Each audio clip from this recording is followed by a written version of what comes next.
Well, we are here for some Bleach Soul Resonance, and we've got our rewards here for a hotfix patch as well as our brutal advanced ranking rewards. We'll go ahead and take those.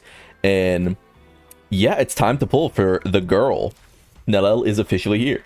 So let's just really quickly talk about Neliel before we get into the pulls. We have 20,000 Jade. We have 23 out of 80. We've got 27 out of 40 here. So that's going to be really pretty quick. But what are we talking about? Okay, Neliel. I think that this will be one of those characters that people are a little confused on. They're going to be like, well, should I get Nell? She is yapping, by the way. Should I get Nell? What if I'm saying for Grimjaw? What if I'm selling for this, for that? What needs to be understood about Nell is it's not... I talk about this a lot, and I feel like a lot of people are going to start playing around this time. A lot of people have started playing in advance of Nell. They pulled and rerolled for Aizen. They pulled and rerolled for Gin or Kenpachi. They rerolled here. They've done this and that. They've been saving. Here is the thing. We're getting a ton of rewards for Nell's celebration, obviously the Chinese New Year. Secondly, Nell occupies a more important slot than every other character released so far except Aizen. Aizen and Nell, it's not that like Nell is here to power creep Aizen, it's that Nell is here to get us over the hump on other parts of content. Because overall, and if you've never played a game like this, you might not know this like long term, in terms of these PvE games, the Genshins, the Honkais, the, you know, blah, blah, blah, you typically need more than one team. You typically even need more than two teams. You need 3 different full teams here. It doesn't matter if Nell is better with your Kenpachi or better with your Gin. It literally doesn't matter. What matters is that you have a Gin team that has Nell or a Kenpachi team that has Nell, and then a secondary team that has Aizen. The third team we're still waiting on. Obviously, the third team is still a little bit more up in the air. But what matters the most is that Nell is going to drastically increase the value of your account, whether she be B0, B1, B2, B4, B6, whatever. Because she is on the level of Aizen at a default, at 0 she is at the level of Aizen, she is going to drastically boost the power of your account, make it easier to get rewards, make it easier to get placements and stuff. Because, you know, I know not everyone's looking to like compete on the leaderboard or whatever, you know, it's a PvE game, but it's nice to get these placements, you know, it's cool. But with all that said, let us get into it. I will be pulling ticket, or rather free to play account, by the way, but I will be pulling her and her weapon. I would be interested in pulling a dupe or two if I get her early, because this dupe is quite good. I wouldn't mind dupe 1 either, but if I could get to dupe 2, that would be great. I do not mind putting a bit more on Nell because we're in a major celebration. That is my logic. My logic is if I go, you know, for several on Nell, I'm not really minding it too much. Versus like going on a bunch more on Kenpachi outside of just getting lucky with the tickets, right? Going a bunch more on Toshido, not really interested. I would rather have points in Nell for the long term, because at a minimum, Nell is going to be good for the next, I would almost say guaranteed 6 months. I would say that in every list from here on out, every tier list from here on out, Nell should be good for at least this like 6 more months. Because Aizen's always going to go on one team, she's always going to go on another, and we still don't have a third major tactic unit. And because we don't have a third major tactic unit, we'd have to get that character replaced, and then DPS releases, support releases, DPS releases, DPS releases, DPS releases, then we get a Nell character, right? So that is my logic. Yeah, let's just get into it. I guess I could start with weapon stamp just because I'm so close to the pity. Do I have anything here? Yeah, why not, right? So we have 8 there. Why not start with weapon, because I am so close to pity. So let's do it. I need 2 tickets. Yep. Let's get it. Get in one. Get in one so I can just leave. Nope. Okay, we got a Yuryu. And we did not get a Yuryu. We did not get tickets for Yuryu, so I guess we do not actually have his... No, we do. I thought we'd get tickets there, but I guess not. Whatever. I guess it means we're going to go a bit more in for our girl. I kind of would prefer to just hit this without going over. So I am actually going to just get the 3 necessary because I don't want to go too much over. So, oh well, there you go. Got it in one. I guess I shouldn't have got them all in one go. That was stupid of me, but got it in one. I know I'm not even getting hype. It's because I kind of didn't expect that to happen. So like let's start over here, huh? Neliel summon scope. Let's get it. Bang! Nothing here. Nice. That's tickets. Easy tickets. Go again. Getting her early means I probably go for a second dupe early. But we'll see. Oh god, not him. Oh wow, what a spread there. 1 second. So I went ahead and turned Renji into boundaries and the like. So go grab those tickets there. Keep going. Let's get it. Let me get an early one. Ah, tough, man. Got another Renji. I'm gonna go turn him into tickets. Okay, so there we are. We will officially not get any more prompts for Renji because we have turned him into boundary 6. Go. Okay. We got another one of those. And we should be stacking up some tickets now. We got 50 here. Let's see. Okay, here we go. I'll probably keep her boundary 0 just so I can do some showcases, you know, some free-to-play showcases. So we might end up coming back for an extra bonus summoning session, but looks like we're going to be getting her on this one. Let's get it. Looks like a flat 10,000. A flat 10,000 to get our girl. Not too bad.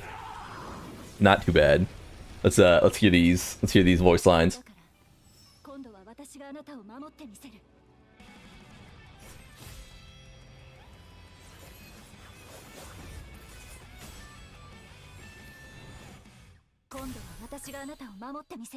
That's fucking cool. That's a really cool anime. I haven't heard of the voice lines before. That's really cool. Anything extra? Any little bonus in here? I have still not gotten a double header in any of these, by the way. In any of these summon sessions, I have not gotten a doubler. So, you know, oops. That is really sad. But yeah, looks like we got her pretty simply. We spent about 9,000 total jade so far on her and her weapon. Again, we did have this like primed, so it's not like we had like a ton to use there, but nope. We will not be going any further with her in terms of actually like pulling just yet, though I do expect to sort of want to double back.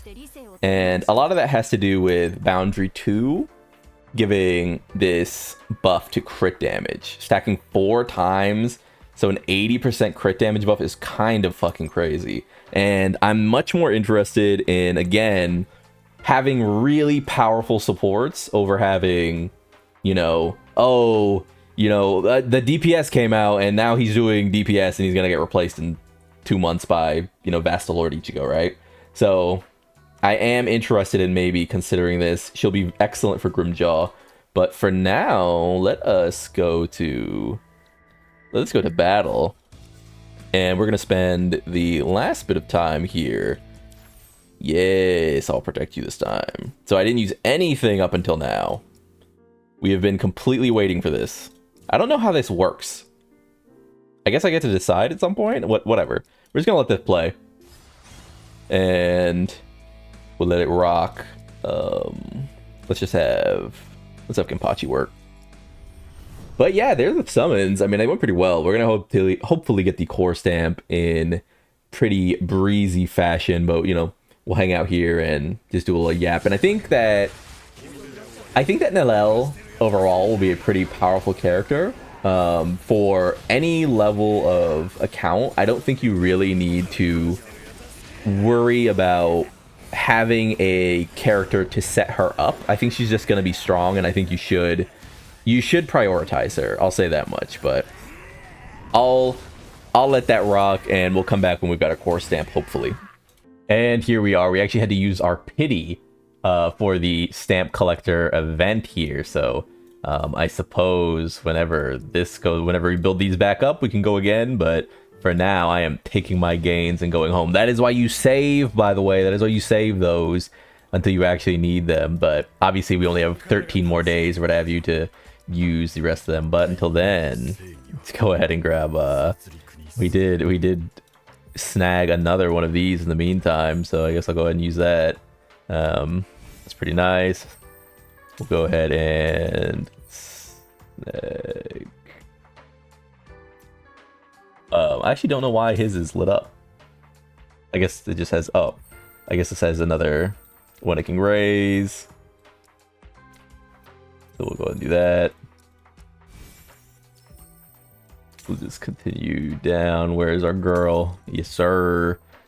Let's press here. Neliel core stamp activated. So let's do a quick overview of what our girly pop is looking like. Quip. What does this do? The number of Verde Rush applied and the efficiency of Verde Rush points are increased by 25%. The maximum stacks of Verde Rush mark are increased to 20. 300 points accumulated and it will trigger Verde Rush, dealing ailment damage and applying a stack of Verde Rush marks. Reduces the ailment. Yeah, okay. So yeah, it's one of those ones that you just kind of need. Damage dealt by all techniques and battlefield skills increased by 100%. When the battlefield skill Seto hits, it triggers an additional Verde Rush. Wow. The base damage of this Verde Rush equals 200% of her attack. Reach different debuff previously triggered on the enemy. This damage is doubled up to a maximum of 8. God. Okay, and what does her core stamp do? Increases the direct damage of the ultimate by 30%. Okay. During resurrection, every 1 point of battle will consumed increases the damage of the ultimate Lanzador Verde by 5%, stack up to 9. So it's generate through attacks. When resurrection, consume these points to release enhanced attacks. Okay. And then increase ailment mastery by 20% during battle. Enemies hit by the ultimate Lanzador Verde are inflicted with armor shatter for 30 seconds, reducing their all type resistance by 15%. Unstackable. Yeah, that one seems fucking crazy.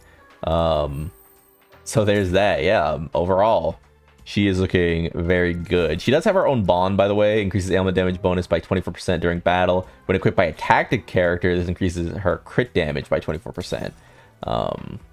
So yeah, Neliel, as I said before, very, very much a character you want to get your hands on. I'll be doing a video just going through crafting because I plan to just use all of my crafting materials that I have. We can see them here. I plan to just go through these, tear through these, craft some gear for her. So if you're looking for how to gear, what to do with your stone, what to do with your crafting shards, I'll just be doing a raw like session where I'm like, I'm gonna go with this, I'll take that, I'll, you know, I wouldn't use this here, wouldn't use that here, but that'll come with some time. Until then though, yeah, go grab yourself a Nell if you have the Jade for it. It's fine if you're just not into this character and you don't care, but just leave this knowing, as I said before, support DPS in gacha are usually going to be your irreplaceable characters, and DPS characters are going to be power crept fastest. So if you're waiting on like a DPS of yours that's your favorite, and because of that you're skipping Nell, just know that long term your teams are really going to suffer. But it is still a game that you should play with your best intentions in mind. If this is just if the thing that would make you happiest is skipping Nell and getting a Dupe 6 Grimjaw, then go ahead and get that Grimjaw. But you know what would make Dupe 6 Grimjaw look really good? A B0 Nell and a Dupe 5 Grimjaw. You know what I mean? Like, if he still ends up using ailment, which we assume he will. So with all that being said though, I've been Lone. Like if you like the video, subscribe to the club, we'll go make it, and peace.